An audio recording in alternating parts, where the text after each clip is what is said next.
नमस्कार, सुप्रभात। स्वागत आज की प्यारी सी सुबह में आप सभी प्यारे प्यारे मित्रों का। मित्रों, कहते हैं कि व्यक्ति की जैसी स्मृति होती है वैसी ही स्थिति होती है, वैसा ही वो अनुभव करने लगता है।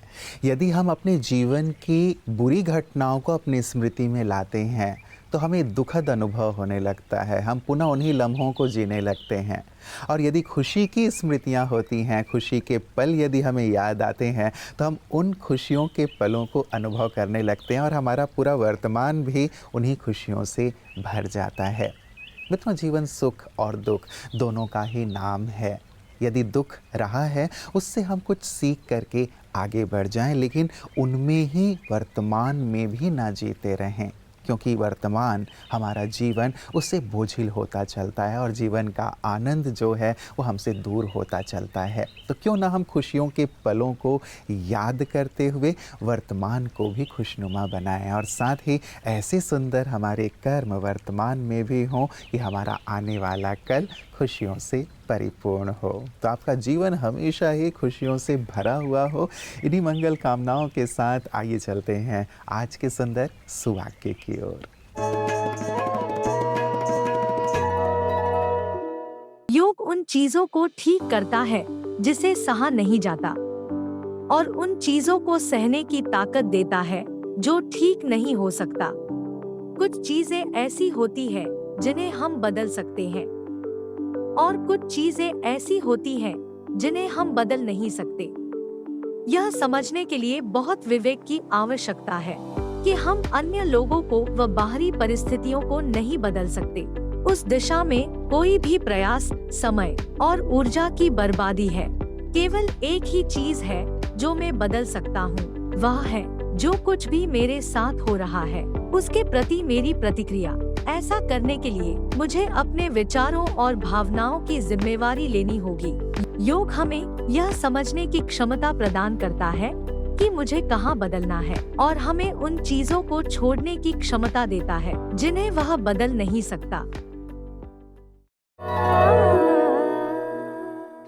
मित्रों, किसी ने हंसी मजाक में एक बात कही कि जवान हो तो थोड़ा उछल कूद लिया करो, बुढ़ापे में तो सीधे चलना भी मुश्किल हो जाएगा। सचमुच बहुत पते की बात उसने कही। आजकल हम सब अपने कार्यों में इतने बिजी हो गए हैं और इतने सारे हमारे पास साधन हैं कि बैठे बैठे ही सारे कार्य संपन्न हो जाते हैं, तो हमें उछल कूद करने की अर्थात परिश्रम करने की ज़रूरत नहीं पड़ती। लेकिन वर्कआउट बहुत बहुत ज़रूरी है मित्रों। जितना हम परिश्रम करते हैं फिज़िकली उतने स्वस्थ रहते हैं। इसीलिए अपने आप को फिज़िकली हम एक्टिव ज़रूर रखें, क्योंकि इससे हमारा तन स्वस्थ रहता है। और साथ ही साथ उस बात का भी जिक्र जो मैंने प्रारंभ में किया, स्मृति का, संकल्प का बहुत इम्पोर्टेंस है हमारे जीवन के स्वास्थ्य में मित्रों। यदि हमारे जीवन में अच्छे संकल्प, अच्छे विचार, अच्छी स्मृतियां हैं तो भी हम तंदुरुस्ती की ओर सतत आगे बढ़ते रहते हैं। तो अच्छा वर्कआउट भी करें, मेहनत भी करें, साथ ही अपने विचारों को भी बहुत सकारात्मक रखें ताकि आप संपूर्ण स्वस्थ रहें। इन्हीं कामनाओं के साथ आइए चलते हैं आपकी सेहत आपके हाथ की ओर।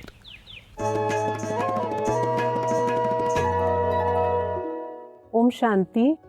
बढ़ती उम्र के साथ साथ हमें कुछ चीज़ों का ध्यान रखना बहुत ज़रूरी है, क्योंकि कॉन्स्टिपेशन एक कॉमन प्रॉब्लम हो जाती है एज के साथ में, और दूसरा फैटीग यानी कि थकावट बहुत आसानी से आ जाती है, और तीसरा कहीं ना कहीं हमारा माइंड जो है वो एनर्जाइज नहीं होता है अलग अलग रीजंस की वजह से। तो एक एक पॉइंट को आज हम समझेंगे और अपने आप में वो परिवर्तन लाने की कोशिश करेंगे जिससे एज होने के बाद भी हम बहुत अपने आप को एनर्जाइज्ड फील करें। तो सबसे पहले तो एक्टिविटी, यानी कि थोड़ी थोड़ी देर में उठकर 1-2 घंटे के गैप में उठकर थोड़ा सा एक्टिविटी कर लें। इसका मतलब है कि थोड़ी वॉकिंग घर के अंदर कर लें, थोड़े स्ट्रेचिंग एक्सरसाइजेस कर लें। दूसरा पॉइंट है कि कॉन्स्टिपेशन जो कि कॉमन हो जाता है एक एज में, तो हम कॉन्स्टिपेशन को कैसे दूर रखें, उसके लिए 2 चीज़ें बहुत इम्पॉर्टेंट है। एक है हाई फाइबर डाइट लेना, दूसरा है हाइड्रेटेड रखना अपने आप को। हाई फाइबर डाइट का मतलब है ज़्यादा से ज़्यादा फ्रूट्स और स्प्राउट्स अपने डाइट में इंक्लूड करना, और हाइड्रेशन का मतलब है पानी अच्छी क्वांटिटी में पीना, पानी या फिर फ्रेश जूस जो आप पी रहे हैं, लेकिन वो पानी या जूस भी शाम के 5 बजे के बाद आप ज़्यादा मत पीना, क्योंकि फिर यूरिनेशन की प्रॉब्लम होती है, फिर रात को आपको नींद नहीं आएगी। तो अगर आप फाइबर अच्छी मात्रा में लेते हैं और हाइड्रेटेड रखते हैं अपने आप को, तो कॉन्स्टिपेशन की प्रॉब्लम नहीं होगी। तीसरे नंबर पे आता है कि कल्टीवेट गुड हैबिट्स। तो आप सोचेंगे इस उम्र में आने के बाद और क्या गुड हैबिट्स हम कल्टीवेट करें।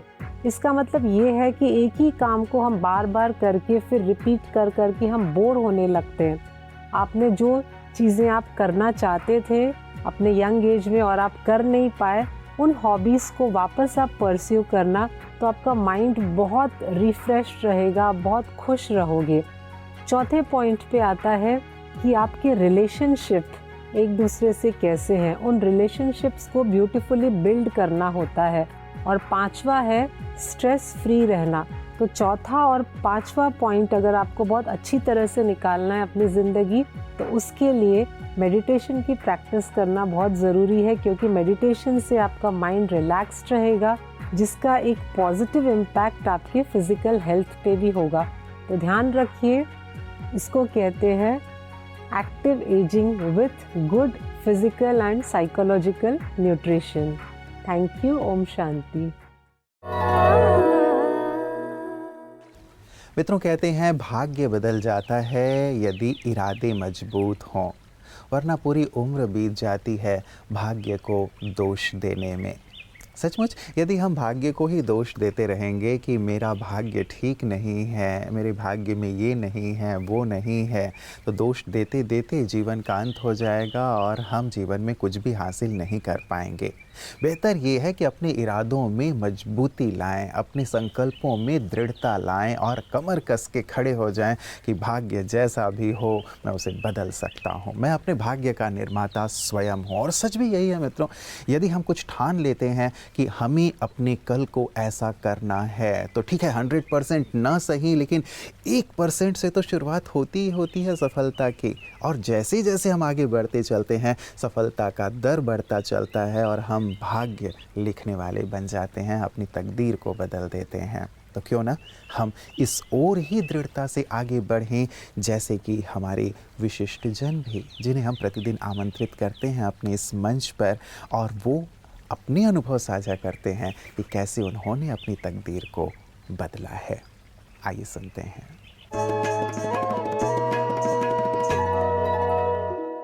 मैं अभी यहाँ आया हूँ माउंट आबू जी।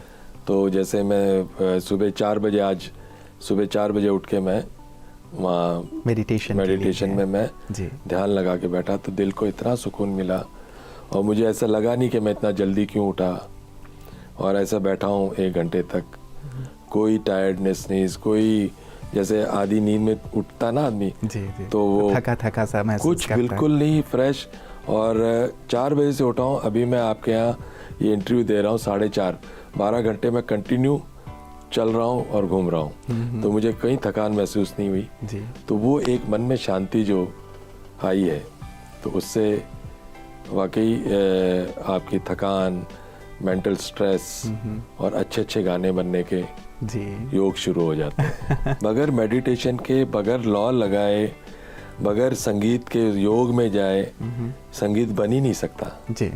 अब आप गाना बना रहे हैं, पीछे से कोई यार हेलो जरा आइए इधर जरा, अरे यार उसको वो उसकी इंस्टॉलमेंट भिजवानी है, इनकम टैक्स का पैसा बनना है जी। वो ये सामने वो खड़ा हुआ है, ये है, गाना बनेगा कहाँ से? अच्छे गाने, अच्छे कंपोजर्स जो भी बनाते हैं, जैसे AR रहमान है जी। ये रात को गाने बनाते हैं, मतलब उनका म्यूजिक सेशन स्टार्ट होता है 11-12 बजे से और सुबह 5 बजे तक, तो उस वक्त कोई फ़ोन कॉल्स नहीं है, कोई फैमिली वाले डिस्टर्ब नहीं कर रहे हैं, वो अपने म्यूज़िक में बैठे हैं और अच्छा म्यूज़िक बनता है जी जी। तो पीस ऑफ माइंड और ऊपर वाले को याद करके ही, और आप उसके मतलब वो एक योग है, योगा ही है जिसमें आपको जाना है, तब जाके अच्छा संगीत बनेगा। तो क्या समीर जी आप भी मेडिटेशन करते हैं?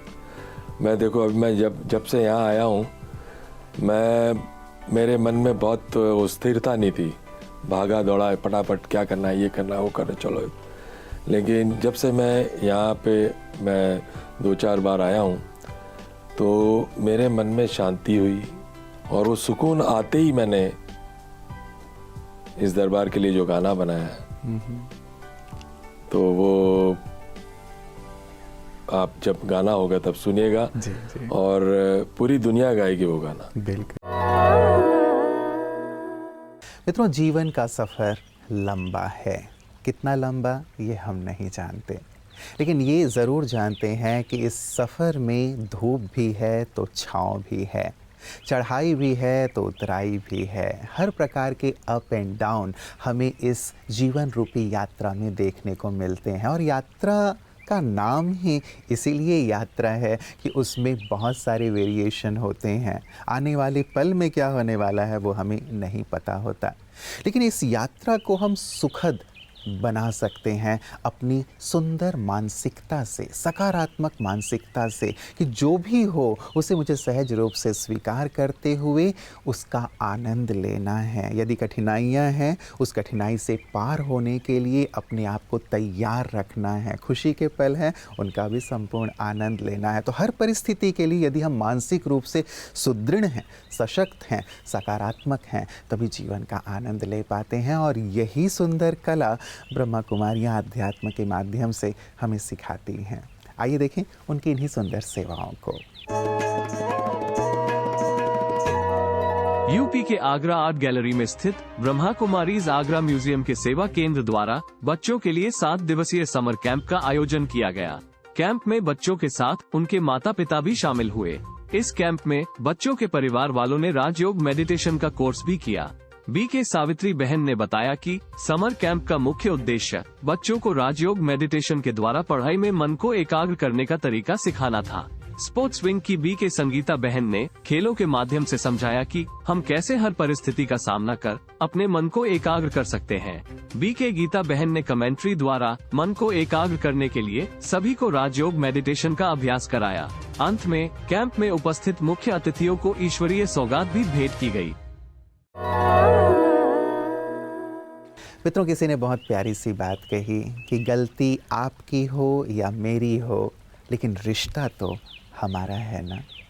हम किसी भी गलती के कारण, मेरी या सामने वाले की, अपने रिश्ते को ना बिगाड़ें, उसमें दरार ना आने दें। क्योंकि जैसे मैंने पहले कहा मित्रों कि जीवन एक लंबी यात्रा है, और इस यात्रा में अपनों का होना बहुत ज़रूरी है, रिश्तों का होना बहुत ज़रूरी है, और रिश्तों में मधुरता का होना, अपनत्व का होना बहुत बहुत ज़रूरी है। इसीलिए छोटी मोटी बातों के कारण अपने रिश्तों में खटास ना आने दें। जल्दी ही हिल मिल करके आगे से आगे बढ़ जाएं। बात को पकड़ करके ना रखें। यदि हम बात पकड़ लेते हैं कि इसने ऐसा क्यों कहा, तो वहाँ रिश्ते हमारे कठिन होने लगते हैं। इसीलिए थोड़े से बड़े हो जाएं। बातें आई गई, हम अपने रिश्तों को सुंदर स्नेह का, सम्मान का धूप और पानी देते रहें, ताकि जीवन हमेशा ही खिला रहे, मधुर बना रहे। तो इन सुंदर बातों का अपने जीवन में समावेश करते चलिएगा, ताकि जीवन सभी रंगों से रंगीन होता चले, खुशबूदार होता चले, श्रेष्ठ होता चले। और यही हमारी मंगल कामना है। नमस्कार। ओम शांति।